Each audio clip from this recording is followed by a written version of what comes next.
বাংলাদেশ জামাত ইসলামীর কেন্দ্রীয়ভাবে July August গণ অভ্যুত্থানের প্রথম বার্ষিকী পালন উপলক্ষে মাসব্যাপী কর্মসূচি ঘোষণা করছি। 1 জুলাই 2025 জুলাই আগস্ট গণ অভ্যুত্থানে শহীদ, আহত ও পঙ্গুত্ব বরণকারীদের জন্য দেশব্যাপী শাখায় শাখায় দোয়া অনুষ্ঠান। 2 থেকে 4 জুলাই দরিদ্র, অসহায়, দুস্থ ও ইয়াতিমদের মাঝে খাবার বিতরণ। 8 থেকে 15 জুলাই জামাত নেতৃবৃন্দ শহীদ ও আহত পরিবারের সাথে সাক্ষাৎ করবেন, মত বিনিময় করবেন এবং তাদের দোয়া অনুষ্ঠানে শরীক হবেন। কবর জিয়ারত সহ অন্যান্য পারিবারিক সহানুভূতি প্রকাশের জন্য বিভিন্ন এলাকায় সারা দেশে সফর করবেন।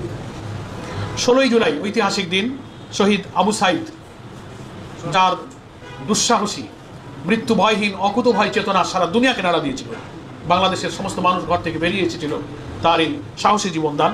সেই স্মরণে আমরা রংপুরে আলোচনা সভা এবং দোয়া অনুষ্ঠানের আয়োজন করেছি। 19 জুলাই জামাত ঘোষিত যে 7 দফা,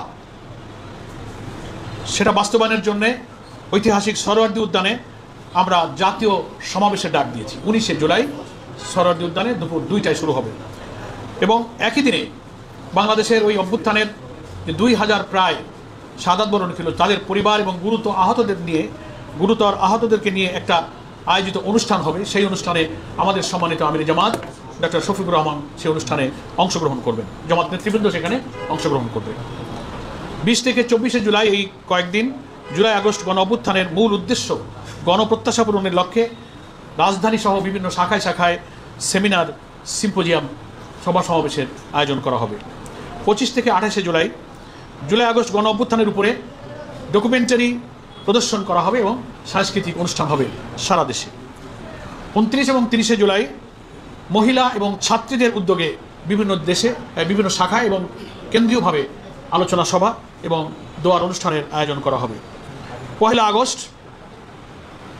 আগস্ট একটি জাতীয় সেমিনারের আয়োজন করেছি আমরা।